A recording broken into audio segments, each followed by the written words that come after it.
Hello, you are listening to the Revenue Growth Architects podcast by CS2. I'm your host, Xander Broeffle, and joining me today, again, is Brian and Gany, two marketing operations managers at CS2. We are excited to dive a little bit deeper into a previous topic that we had. Previously, we've had these two guests on to talk about implementing your marketing automation platform migration. And it's a big topic, and it's one that covers the gamut. So what we decided to do is we are going to break this out into a mini-series. This is step one of 3 steps that we are going to dive in a little bit deeper on over the course of the next few months. So very excited to have you two on to deep dive into preparation for a new marketing automation platform. How are you guys doing today? Pretty good. Excited to continue talking about just Mac migration. It's like you said, it's a huge topic. So lots to cover. Yeah, I'm excited to be here. Thanks for having us back, Xander. Yeah, well, I'm glad that I didn't scare you away. I'm glad that you guys decided that it would be okay to come back. So thank you so much for that. We are going to be talking about a bunch of different areas on preparation. And if this is the first time that you've heard this episode, go back. I do believe that the topic is aptly named a new hope, migrating your marketing automation platform. So it's a few weeks ago that we initially talked about it, where we cover kind of an overview over the process. Today, we are really trying to take a look at anything pre-implementation. What might we be doing? And there's a few different specific topics that we're going to touch on. The first one is going to be position to you, Gany. Obviously, getting into a new marketing automation platform, it's a giant project. It requires prioritization. And what we had briefly touched on last time was many times you have a single marketing operations manager or maybe 1 or 2 people. And how do you go about making sure that you have the time to be able to prioritize a project like this while still managing some of the day-to-day? Yeah. So best case scenario is you somehow convince like your board or your boss to just stop all marketing and stop everything you're doing. And just kind of like best case scenario. Yeah. Best case if you're moms, worst case if you're the business. But that's like you go. It's never going to happen that way. It is super tricky because then at this point, what you really need is to get ahead of a lot of the projects coming down the pipeline. Marketing is always trying to work with different frameworks to kind of organize themselves, whether it's agile or, what have you.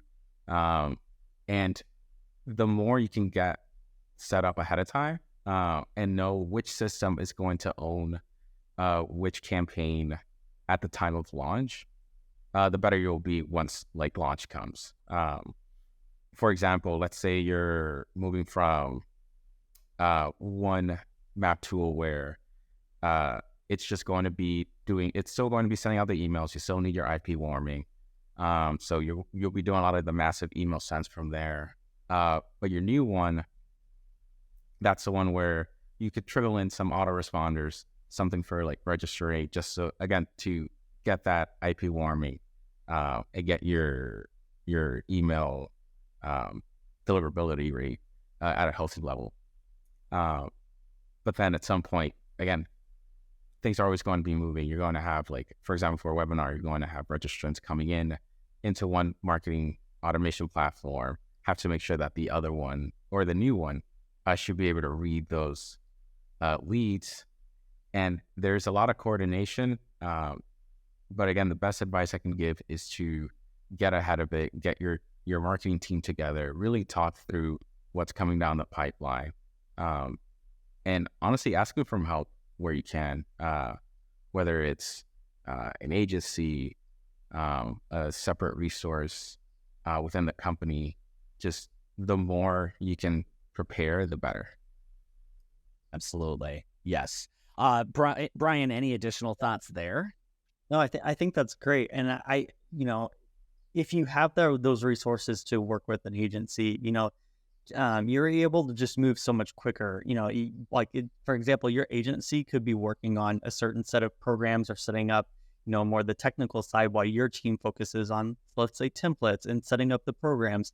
You guys can work together, to get things done much quicker. So also kind of plays into that timeline situation of how quickly you need to move, to really talk about, who's going to work on what, especially if you don't have that agency resource. Thinking about that timeline and when you're going to go live with that new map can really determine, internal work and who's going to do what, and if you need additional resources as well. Yeah, absolutely. I think that a lot of times, if you are bringing on an automation platform and you've done it before, it's very easy for somebody to think, well, why can't we just do the whole thing ourselves? Right? And that's true. You may have the expertise in-house, and you may have the experience in-house, but you may still need assistance actually getting the work done. Recently, Chrissy, CEO here at CS2, she posted on LinkedIn something that was really useful, and she was basically talking about how you build the business case for bringing on that additional resource, whether it's headcount, whether it's a temporary employee or an outside agency to help with anything. But it's really critical when you start thinking about a new marketing automation tool. So making sure that you are building a business case and focusing on the value that the organization is going to get is key. Because, going back to the beginning of this conversation, we can't shut off marketing. We can't stop doing the day-to-day. So we have to have a plan to ensure that the folks that we are currently marketing to continue to get that exceptional customer experience while you are bringing on this new tool. So I agree. I think that it's really important that you get your ducks in a row on solving that problem. And that should be a discussion before you even start talking about going to a new platform, right? So assuming that you get some assistance, then what we talk about is kind of that divide and conquer. So Brian, you mentioned, some people can build out some of the programs while other folks build out the underlying framework. And I know that that's, to me, what's most exciting about bringing on a new marketing automation platform. So how would you recommend, kind of, if you had a clean slate, you didn't have constraints in terms of an immediate timeline, and you could build it right the first time, what are some of the things that you would start to think about putting into place? Definitely. I would say master order of operations is, I would say, one of the core things I would definitely implement. From the get-go, the master order of ops includes like your lead scoring, your lead source, your life cycle, enrichment, sometimes normalization. Some people build their GDPR program into it as well. So I would say those are all your core programs of what your system's going to handle whenever it comes a new lead. So, I mean, I would say master order of ops would be your main focus. And, if I had all the time and I could build out exactly the way I want to, I'd really focus on making sure, like when say lead source is coming in, that everything's getting tagged correctly, that everything, do you have the original stamped and the most recent? Do you, for example, your life cycle, are they flowing through the life cycle correctly? Going through each stage properly? Do you have a plan for disqualified and the recycle? For your lead scoring, if you have the time and the ability, should you be looking at maybe a matrix model, to build for the future as well? And the big thing too is executable campaigns. Like if in Marketo, if you have that time to build it out, and you can control the order, that's what I would recommend doing, rather than just building everything off trigger campaigns that, could really bog down your system quite a bit. So, executable campaigns, you're able to really control the order of those programs. So for an example, if you're just letting your life cycle and your lead source run side by side with trigger campaigns, you might fall into some race conditions where, let's say, that life cycle runs before that lead source or that lead scoring. And so you want to try to avoid those big items like that can potentially lead to wrong data. And like, say, NQLs could be wrong because, they weren't properly scored correctly. So, really focusing on those main core programs would be my first big focus for sure. Absolutely. So let's say that you don't have all the time in the world, because that's probably the reality of like the majority of the folks listening, right? Yeah. So if you didn't have that, how would you balance either like what could you get away with building as is versus what would you say is what would you prioritize to rebuild fresh if you were going into a new tool? Yeah, definitely. So actually recently kind of had this happen to me as well with a client that we started the implementation in June. They actually had to be live in July for they were doing a huge announcement. There was an event involved, a newsletter, a new website. So there was just huge milestone things that were happening for them. And so we pretty much had 1 month for the agency to get them up and running, and just with basic programs, just to make sure they're able to do what they need to do in terms of these newsletters and demo requests and stuff. So when I was really on that time constraint, I really focused on getting that basic, let's say the basic newsletter program built, a basic GDPR program, your forms, your demo request campaigns, the basic lead sourcing, your behavior scoring. So all these basic models pretty much trigger campaigns that are just listening for these things that come in and stamping to those fields. That way that data is not missing and it's getting placed in the right spot. But you're kind of risking, like I mentioned earlier, those race conditions happening. So when you don't have that much time, you're able to build these basic programs and get that data in there and get it processed. But I would always recommend going back and doing those the optimization later on as well, once you have that time. And, look, for example, they got past their launch. We were able to go back and implement master order of operations and really control which programs were running and, provide a better experience. It sounds like to me that you had basically, I don't know if you anticipated this, but you basically had like, here's my minimum viable product. Yeah. Here's my phase 2. I'd maybe even call it phase 1. Here's my phase 2. Here's my phase 3, right? And I think that that's a great approach to take of, hey, we can't get the Cadillac right away, but we can start to build toward the Cadillac, right? Yeah. And I mean, the biggest thing I would recommend doing this, you're in your head, you're probably thinking, yes, I only have this short amount of time to get this launched and launched out, but always document as you go, because even though these are the basic programs and you're just doing this to get by, document that as well, because if you ever come across records that you're like wondering why they didn't flow through the master order of ops, you can go back and see why was it done when it was done, why did you do this for that that month until you had to redo everything. So really just make sure you document everything really well, and that way you always have that as well. So very helpful down the road. 100%. Gany, what about you? Any experiences that way when you're trying to kind of deal within some of these constraints? Yeah, and kind of to go back to Brian's point with the order of operations is this is actually your time to untangle a lot of the tech debt that has accumulated in a company's lifecycle. A lot of the times, a lot of us like just MOPS professionals go into a new company and we inherit someone else's systems. So there is that discovery of just, we know how things should be running. Is that really how they're running currently? But now, at least with this new map, you can actually make sure that it is architected the way that you say it should be behaving. So that's really my thing. It's just like really taking a look at just what's coming in, what's coming out, making sure that that flow is exactly what is happening. And just making sure that you kind of get rid of any weird piece of technology that's just adding to the tech debt or is causing any back and forth between the systems, and really just piling on a lot of like CPU errors, stuff. Like the more you can clean up with those processes, the better.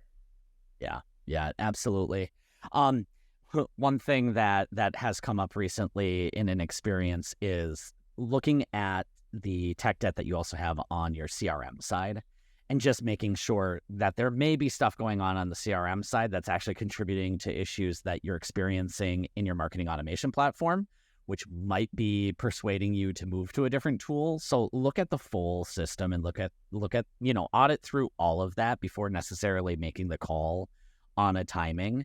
I think about a new website. It's like, you as a business, you do have to make that decision. Is it smarter to use the existing platform and fix some of the underlying tech debt, or do we really have to force it over into a new marketing automation platform?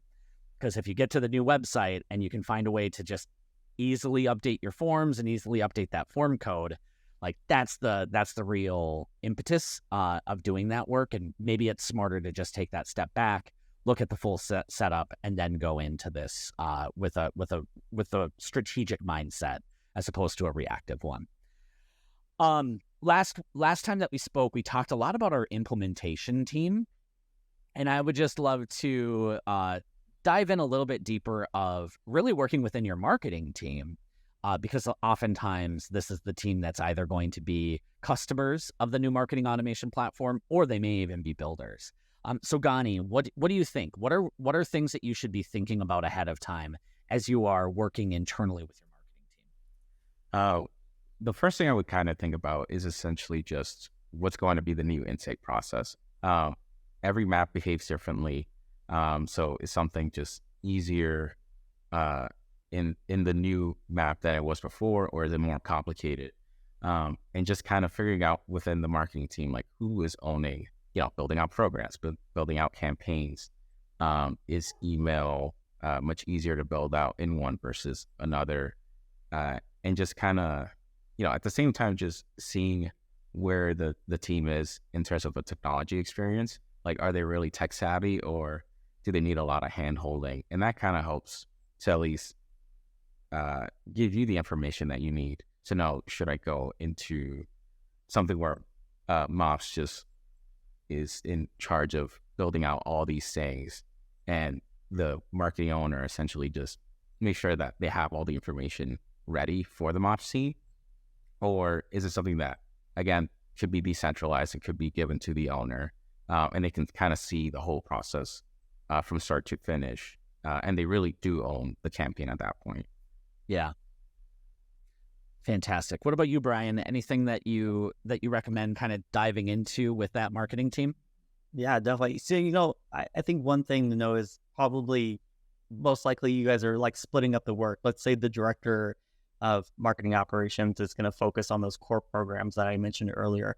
But let's say your senior manager is going to focus more on those program templates and the success, the program statuses and stuff like that. So, I know I keep going back to documentation, but, any role, whoever's taking on that marketing item, document it. And it doesn't have to be a form of documentation where you're just typing it all out. You can do video documentation as well, because, you think of it like, once that director has set up all those core programs, most likely that senior manager is going to have to go in there and do monitoring, or, check on troubleshooting logs and stuff like that. So they would need to understand how those core programs work as well. So going back and, recording yourself walking through the program or doing some kind of documentation can really make that transition from different marketing teams. So say you have a campaign operations team, walking them through that can really help that enablement as well. Even if it's documentation, like I mentioned, just a recording, walking through the program can really help your team members,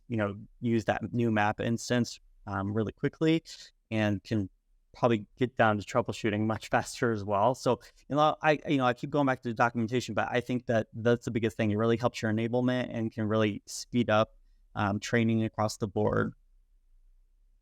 Fantastic. Yes. Understanding the what and the why behind something is really critical, and I think that that's great advice there.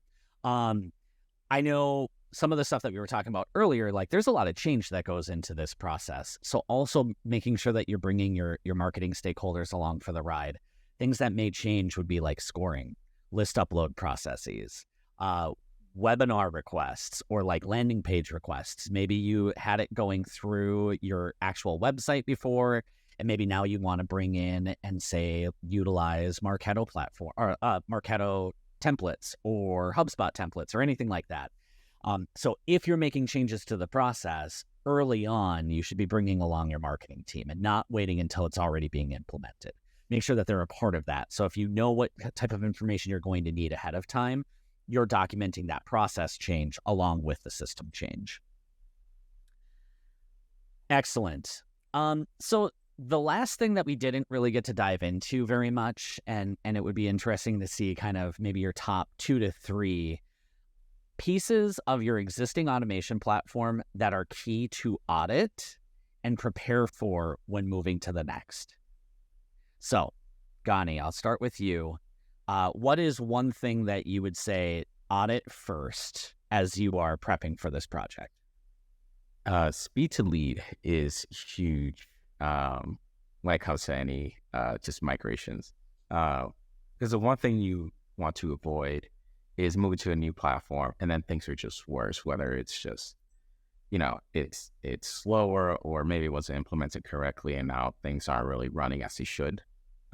Making sure that the leads are going through to sales or to the sales team into your CRM and are still actionable, at least lets the business know like, hey, like we can still function efficiently and we're not being held back by anything.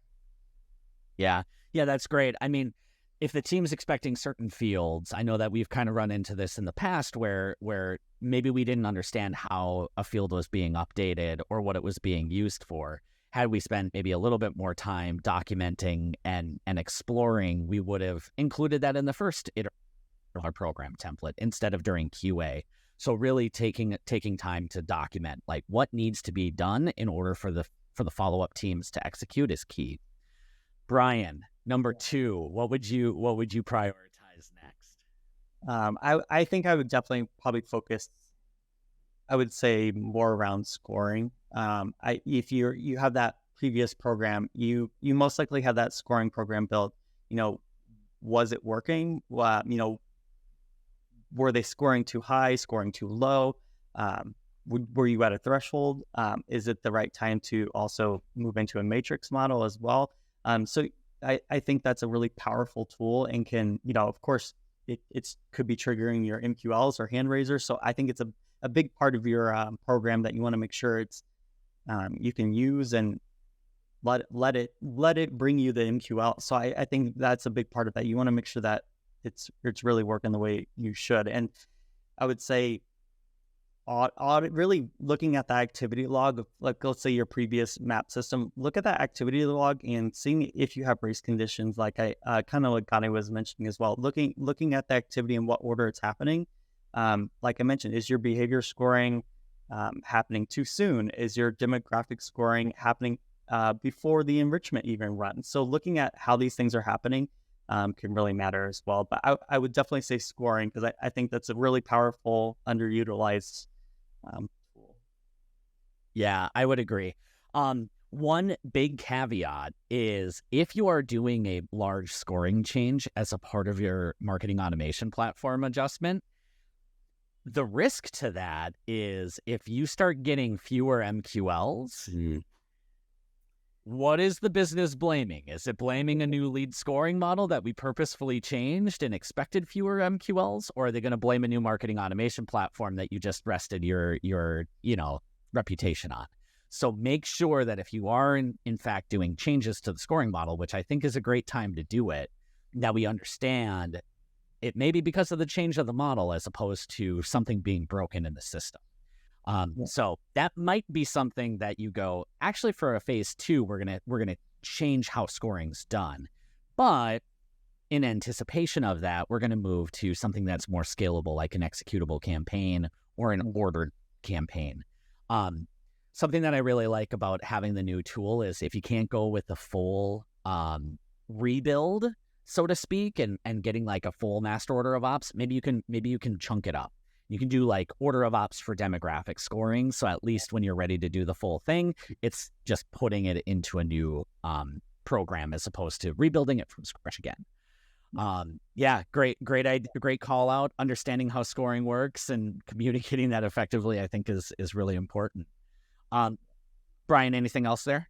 Yeah, I the biggest thing I would last mention is I would always document the before state and after state, even when it comes to, like, say, Gany was mentioning, like race conditions as well.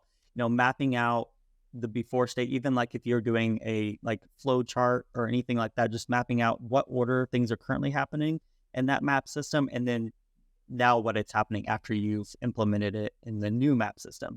Did you improve the speed of lead, like Gany mentioned, in the order of operations? Is the right data flowing through, to really show that, like Xander mentioned, if something happens and they're starting to do the name blame and stuff, you're able to really show, hey, this was the current state, this is the after state, and I have it documented. This is the improvements we made along the way.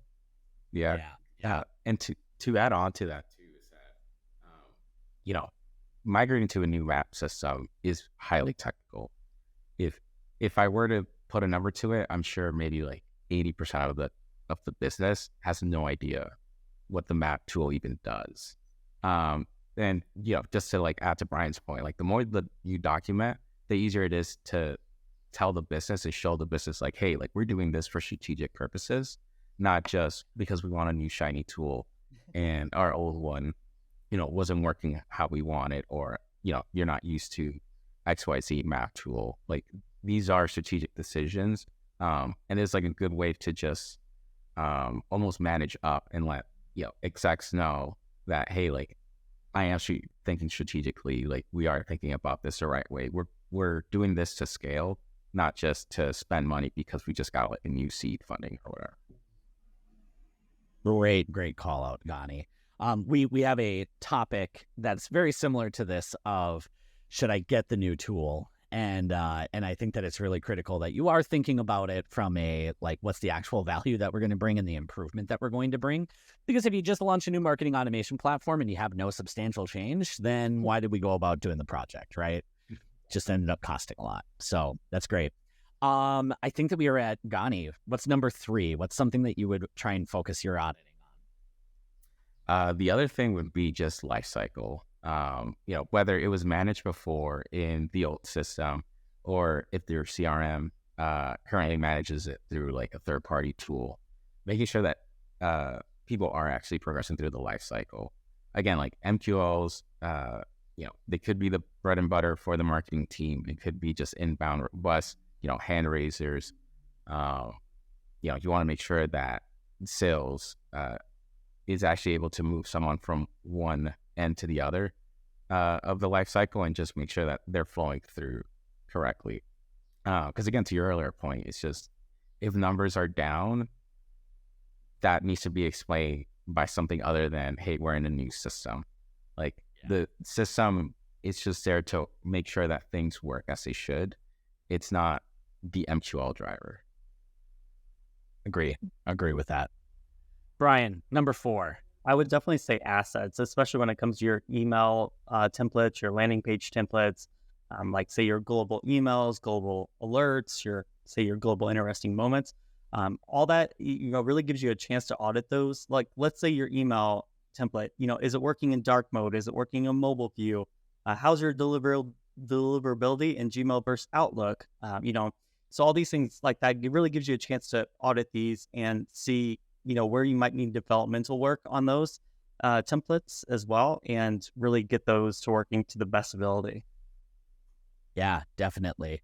It's important to know what you are currently doing, so that way, nothing would be worse than somebody fills out the form and you're like, oh, I forgot that we actually had this specific email, right? So doing that up front, you may find that there's development resources that you need. I think no matter what, you're going to need new templates. So keeping that in mind is really key. What would you say toward forms? We talked a lot in the last episode about like the web team has a lot of work to do. So how do you audit forms as a part of your assets?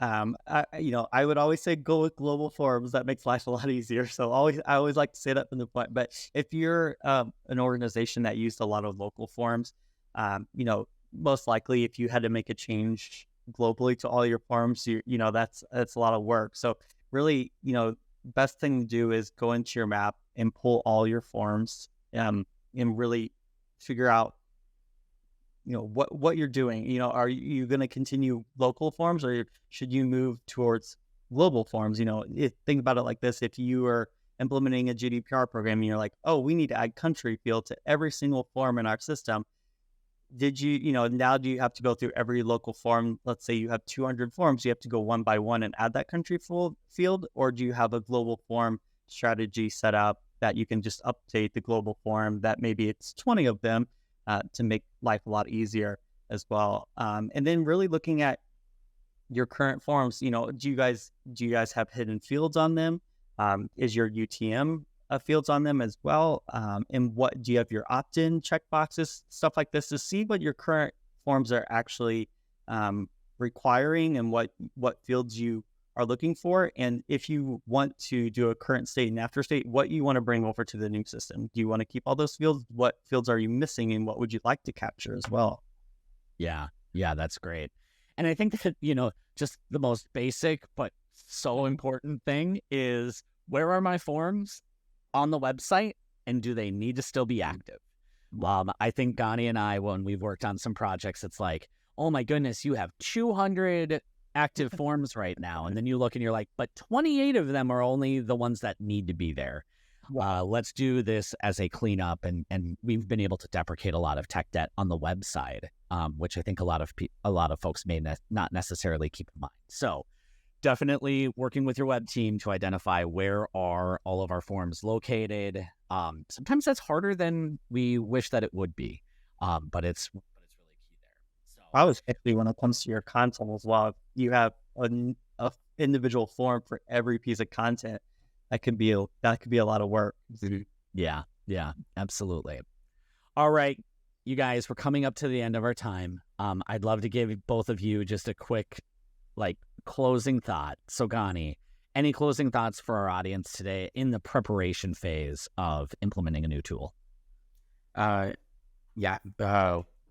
much what I would, what I kind of want to let the audience know is, again, this is a massive project. This is critical, but you still need to keep the lights on. You still got to keep the ship afloat.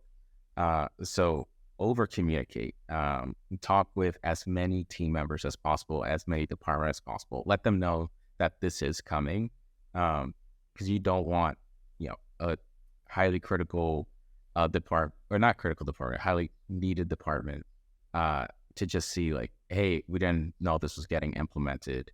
We have, a ton of work to do on our side. There's no way we're going to meet the deadline. So the more you over communicate, the more you can get ahead of a lot of things, and make sure that you do have a seamless transition from one map system to the other. Great call out, and one that we probably didn't mention enough on either episode, so thank you for closing out with that. Kickoffs, regular syncs, ensuring that people understand the timelines. This is going to affect so many different teams, and you want to make sure that everybody is all moving in the same direction, for sure. Brian, what about you? So with all that being said, that is a lot to project manage, especially on a marketing ops side. There's just so many moving pieces, a lot of things that are happening. So, the biggest thing I would definitely mention in terms of prep work is really thinking about, how you're project managing this, every piece of these moving pieces. Really thinking about, even if it's building an Excel sheet and breaking out each part of your prep work, where's the stage of life cycle right now in prep work? Did you do the documentation? What's the process? Has that been documented? Where are we at? So really following that project management, especially if you don't have a tool, use Excel. So just really make sure you're documenting as you go, and really, like I said, there's a lot of moving parts, so it's a lot to project manage. So, make it easier on yourself, really, really track those things as you go. Yeah, great call out there. I mean, it also may be something that you need to ask for additional resources from your organization, right? Not every team is going to have a PMO, a project management office, but if you have a PMO, this should be one of their projects, right? This is not a marketing side project. This is a organization-wide initiative that needs that oversight. So if you're a small org and you don't have a PMO, maybe it's time to try and bring in just a project manager or an agency that can help to project manage. If you're an organization that has a PMO or some sort of team that can help you with the project management side, definitely do that, because that itself can be a full-time job. Yeah. Right. Oh, easily. And if you are on your own, make sure that you're including that as a part of your timeline. That's going to take hours out of your time, and make sure that you are setting yourself up for success so you're not pulling 80-hour weeks just so that you can get this thing across the finish line. Fantastic, guys. Thank you so much for joining. I hope that this deep dive was as helpful for our audience as I think we enjoyed talking about it. Definitely a big project to be taking on, and if you have the opportunity to do it, I'd say absolutely take it. If you need additional resources and additional help, continue to listen to this podcast. We will have 2 additional episodes prepared to go. We have yet to record those 2, but that is going to be upcoming here very soon, where we will be diving in deeper into what do you have to do when you go into the build, and what do you have to go into when you start thinking about the enablement for the rest of the team. That's how we'll be breaking up the next 2 episodes. So thank you so much for listening to this episode of the Revenue Growth Architects podcast. I hope that you enjoyed today's episode. If you did, please leave us a review.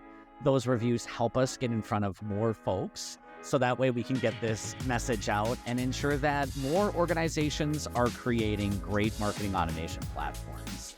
Thank you so much for listening. Have a great day.